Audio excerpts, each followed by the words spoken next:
Now, on New Year's Eve 2010, the father of three, Andy Morgan, took his own life. Since his death, Andy's friends and family have focused on ensuring that other families don't have to go through what they experienced, and have raised thousands of euro through the Andy Morgan Foundation for local suicide prevention and support services. Andy's partner, Joanne Featherston, decided to make a documentary focusing on the life and memory of Andy, which received a huge response on YouTube.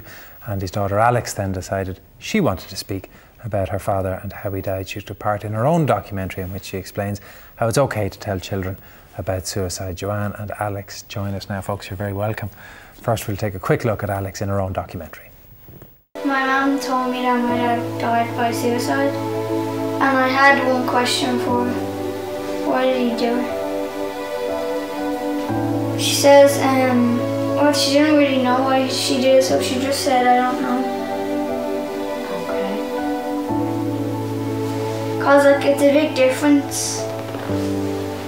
Like when someone takes their own life and like a heart attack, they probably don't want to die. But when you take your own life, that means you do. I got angry at him because, like, how could you just leave your children and your wife like that? The question so many people are left asking after something tragic like that. Joanne and Alex, thank you very much for coming in this morning. Before we chat to you, Alex, Joanne, I wouldn't mind coming to you to just talk a little bit about Andy and who he was and what was going on in his life before he took his own life in 2010. Well, the couple of months before, a couple of weeks actually before he died, was the year of the heavy snow. And he was a plumber, so he was inundated with work. So he was a little bit stressed over that. Do you know what I mean? Because there was a lot of people looking for him to go to the houses and stuff.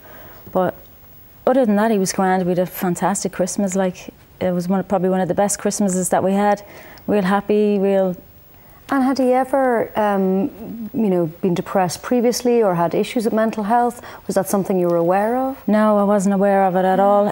He never went to a doctor about depression. He was never on an antidepressant in his life. And you didn't feel he was somebody who suffered in that way? No. I didn't really know anything about depression, to be honest, at the time. I didn't really know anything about suicide either. And he seemed like a happy, well-adjusted guy. Yeah. And then, so you had this great Christmas together as a family. And I feel awful talking about this in front of Alex, but I know the whole reason you're here is because you want people to talk about it, so I know you don't mind me talking about it. But that New Year's Eve, he took his own life. He took his own life, yeah. We went out that night to my mother's local pub, and he was just, that night he was extremely quiet, which wasn't like him at all, because he was the life and soul of the party. And he headed off fairly. He got himself into a bad mood, and he left the pub, and that was the last that we seen of him until the following morning. But there was, there's no way you'd sit there, stay in the pub and think that he was going to go home and do what he did. Not a chance, total shock, total. I can't even find a word to explain it, because if he had been depressed or something, I would have been able to say, oh yeah, well, it was coming. But we didn't see it with him at all.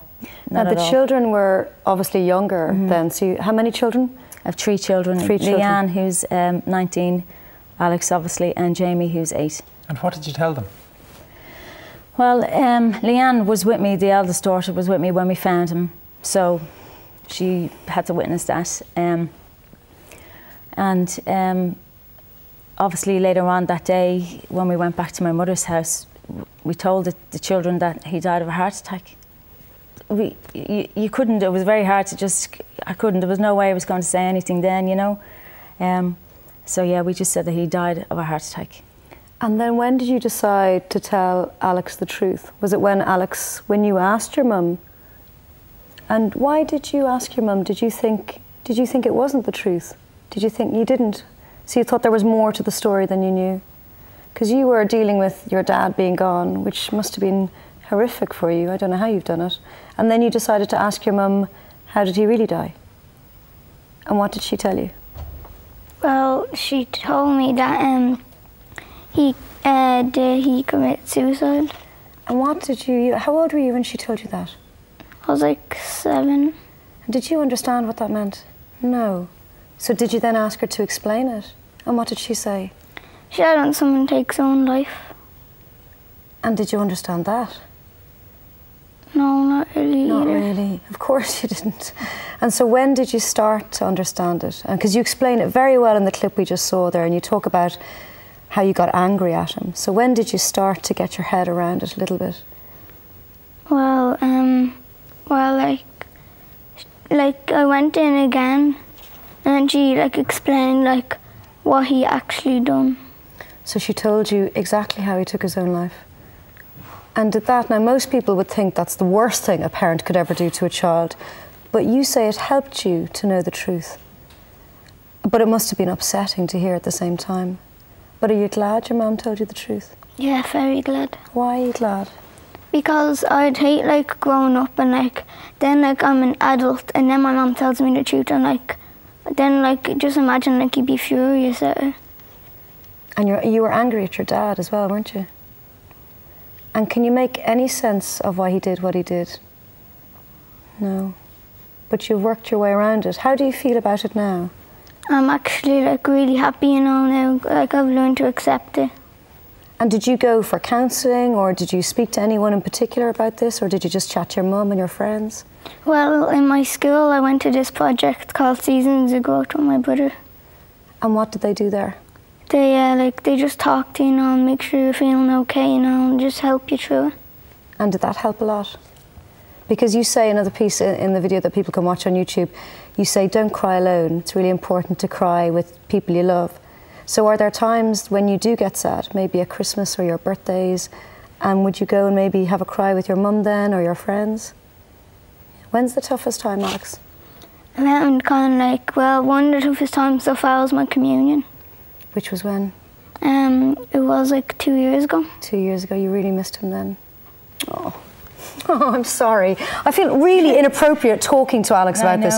And that's kind of why you're here, because Alex is just a child, and every single piece of you as an adult says children shouldn't know these things. I know. But here we have Alex saying, it helped me. Yeah, because they started, as Alex said, the Seasons of Growth. It's a bereavement support group. And the counsellor had spoke to me beforehand. I had met up with her, and she had said that the children are best off to know the truth. Yeah. Because if it came out during their support, well, there's a couple of weeks for their support group, that it's better coming from me. So. But how do you explain it, Joanne? I had about 3 weeks, I think, to tell her before they were to start the support group, and they started on a Monday. And I didn't tell her until that Sunday, because every time I'd go to say I couldn't, and then I'd be thinking of my parents and saying, because they'd be probably the old-fashioned way of thinking, no, you can't tell, you know. And it was, you're fighting yourself to say, am I doing the right thing? Yeah. But I rang but the Bernardo's. You, yeah, this is what you should do. Yeah, I got a lot of information from Bernardo's and a couple of other support groups, and they all told me, yes, you've got to tell them. So it was actually when I was washing the bathtub, do you know, when Alex came in and I told her, and the relief afterwards, even though part of me felt that I was taking her childhood away and her innocence away, but it felt the feeling of relief afterwards, but how do you that I didn't have to lie anymore. The why question, when a child says to you, well, why did that happen? Yeah, well, the only way I could explain it to them was that maybe he was feeling sad because he missed his own parents who died when he was very young, and that maybe he wanted to go and see them.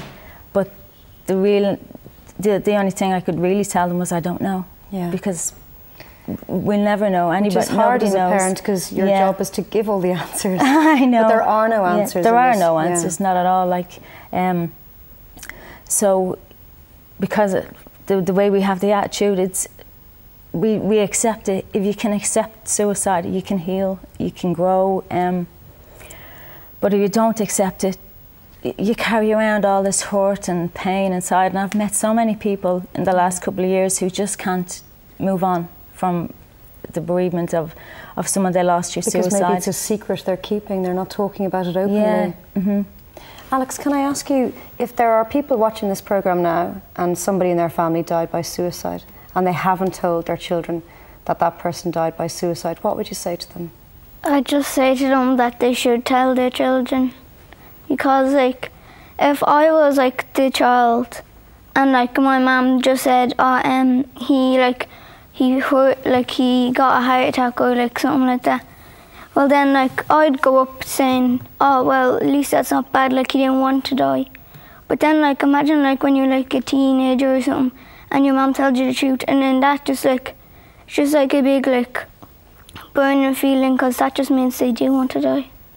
Is that the hardest thing for you to think about, that your dad wanted to die? But have you learnt what suicide and depression means with the Andy Morgan Foundation? That of course he loved you and of course he didn't want to leave you, but sometimes people feel so bad they think that's the only way out. So you do understand that, and that's been helpful to you to learn those things. And I know, Joanne, the Andy Morgan Foundation is there to offer support to anyone if they're feeling down, if they're feeling depressed, to try and prevent another family going through what you've gone through. Yeah, well, the whole thing behind the foundation is that we want people to know that they're not alone, you know, because that's how you feel. When you go through this, you feel that you're the only person that's gone through this, and even though you have your family, your friends, and a big network of people around you, there's just that little bit that's kind of lost. So yeah, we're basically to let people know that you're not on your own, really. And that's actually how Alex came about to do the video, was because Angie of the foundation approached a guy, Deanie Whelan from Ballymun, he's a rapper, to do a song. And when they made the video of it, Alex was in the video.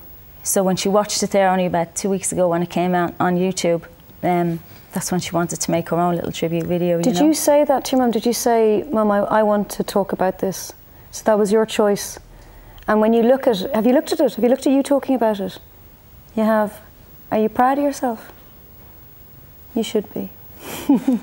Alex, it's been really lovely meeting you this morning. If there are people at home who are touched by this, I know there will be in their droves, but on a personal level, if they need help, they can contact the Andy Morgan Foundation. How? Yeah, well, they can contact us through Facebook, the Andy Morgan Foundation. There's a like page there, but you know, and then there's loads of other numbers to Pieta House, Console us. You know, if anybody is feeling down, just Google it, whatever.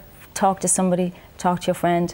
Go to see your GP, you know, just don't hold it all inside. Don't hold it all inside. Yeah. And they can see your video where you talk for a long time about how you feel on YouTube. What do they put in? Just Alex and Andy Morgan Foundation, and it'll pop up.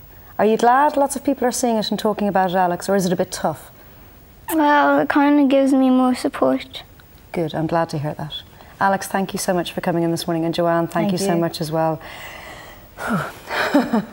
We'll take a break now. Send us in your thoughts, 53131. You can email irelandm@tv3.ie.